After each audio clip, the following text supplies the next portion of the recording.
श्रीमन्नारायण नारायण हरि हरि ओम।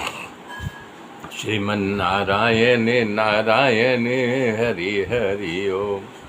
ओम नमो भगवते वासुदेवाय। चौथा स्कंद आज से शुरू हो रहा है विसर्ग लीला। भगवान की सृष्टि ने चौथा स्कंद को विसर्ग या विसर्ग मतलब नाना प्रकार की सृष्टि की रचना भगवान ने किया है। उत्तम प्रकार की सृष्टि को कहा गया, उसे विविध प्रकार न करके उत्तम प्रकार की सृष्टि कहना चाहिए। भगवान के द्वारा सर्जन की गई उत्तम प्रकार के जीव शक्तिमान होते स्वाभाविक है। ये जीव अपने सामर्थ्य को प्रकट करके मुक्ति पाएंगे।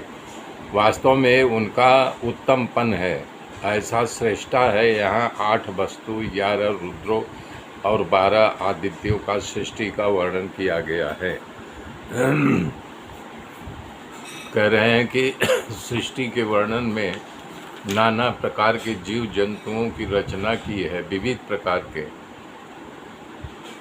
मैत्रेय जी कह रहे हैं मनु महाराज के यहाँ शतरूपा और को 5 संतानों की प्राप्ति हुई थी, जिसमें 2 पुत्र थे, प्रियव्रत और उत्तानपाद। 3 लड़कियां थी, आगुति, देवहूति और प्रसूति। देवहूति कथा आप सुन चुके हैं। आगुति कन्या, उनकी शादी रुचि नामक प्रजापति से हुई थी।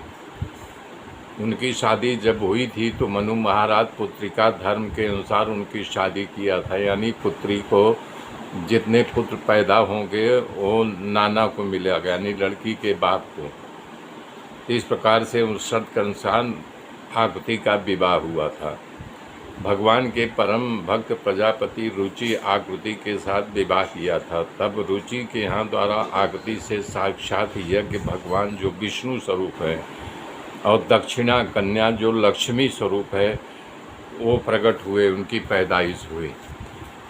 अब यहाँ सवाल ये उठता है कि दोनों भाई बहन थे तो उन दोनों की शादी कैसे हो गई? एक माता से दोनों पैदा हुए थे। भागवत में यज्ञ वो विष्णु और दक्षिणा लक्ष्मीपुर दोनों पति पत्नी थे। भगवान दक्षिणा के 12 पुत्रों का जन्म हुआ। मेष, प्रतोष, संतोष, भद्र, शांति, इड़स्पति, इद्यकवि, विभु, स्वाहन, सुदेव और रोचन। कर्दम देवहूति का वंशधर है।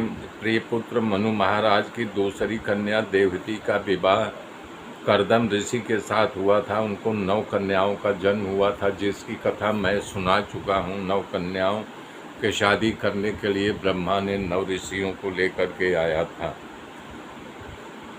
कश्यप और पूर्णिमा नामक 2 पुत्र उत्पन्न, जिनके वंश से सारा जगत भर गया है। अपने यहाँ प्रचलित है, जिनको अपना गोत्र न हो तो उसे अपना गोत्र कश्यप मान करके चलना चाहिए। और उसमें देवकुल्पा नामक एक कन्या पैदा दूसरे जन्म में भगवान के चरण धोने से, तो उसका नाम देवकुल्पा पड़ गया था। कर्दम मुनि की दूसरी कन्या का नाम अनसुईया, जो अत्रि मुनि के साथ विवाह किया गया था। इस प्रकार से बता रहे हैं उनको 3 पुत्र हुआ, भगवान दत्त, दुर्वासा और चंद्रमा। ये ब्रह्मा और विष्णु महेश के अंश से उत्पन्न हुए थे। भगवान दत्तात्रेय साक्षात विष्णु भगवान के अवतार हैं।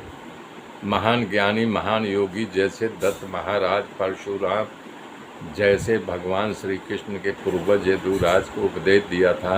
महाराज दत्त स्वयं इस संसार में बोध लेने के लिए जन्म पाए थे। 24 गुरु किया था, जिनकी कथा भागवत के इस 11वें स्कंद में विस्तार से आएगी। मैं कई बार कहता हूँ, माँ कौशल्या भगवान राम का प्रादुर्भाव कराती हैं। मेरे मित्रों, मेरे साथ जुड़े रहिए। आगे की गाथा फिर कल जोड़ूंगा। तब